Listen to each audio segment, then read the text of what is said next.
आज कोलकाता में लॉकडाउन का 7वां दिन।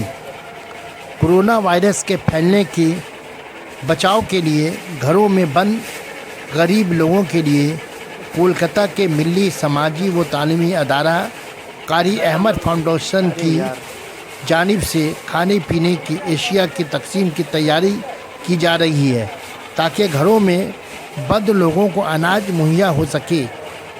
Haider Ali, Iqra Urdu news, YouTube portal Kolkata. नहीं होगा इससे, अरे ये नहीं होगा, थका हुआ है। देख भाई, हरी अरे बाबू फिर गेट बंद कर दूंगा। हाँ बंद कर 2 किलो कर दे।